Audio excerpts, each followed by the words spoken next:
நம்ம சேனலில் வரக்கூடிய கண்டென்ட்ஸ் உங்களுக்கு பிடிச்சிருந்ததுன்னா நம்ம சேனலை சப்ஸ்கிரைப் பண்ணுங்கள்.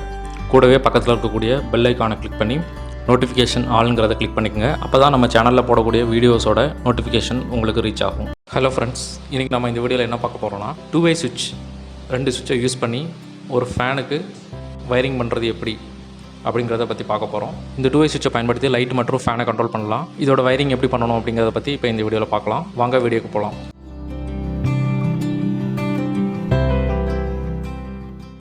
ஃபஸ்ட்டு ஒரு ஃபேன் எடுத்துக்கிட்டோம். அப்புறம் அந்த ஃபேனுக்கு தேவையான 2 2-way சுவிட்சு, அப்புறம் அந்த ஃபேன் ஸ்பீடை கண்ட்ரோல் பண்ணுறதுக்காக ஒரு ரெகுலேட்டர், ஒரு 2-way சுவிட்சோட சென்டரில் வந்து ஃபேஸ் சப்ளை வந்து கனெக்ட் பண்ணுறோம். இந்த 2-way சுவிட்சுக்கு பின்னாடி பார்த்திங்க அப்படின்னா 3 டெர்மினல் இருக்கும். அதில் லைன் 1 மேலே இருக்கிறது, சென்டரில் இருக்கிறது வந்து காமன், பாட்டமில் இருக்கிறது பார்த்திங்க அப்படின்னா லைன் 2 அப்படின்னு சொல்லுவாங்க. இப்போ வந்து ஒரு சுவிட்சோட காமனில் வந்து நம்ம ஃபேஸ் சப்ளை கொடுத்துட்டோம்.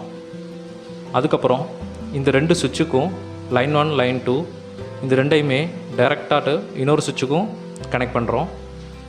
இதில் இந்த சுவிட்சில் வந்து லைன் 1 எடுத்து அந்த சுவிட்சோட லைன் 1லையும், இந்த சுவிட்சோட லைன் 2 எடுத்து அந்த சுவிட்சோட லைன் 2லையும் கனெக்ட் பண்ணுறோம்.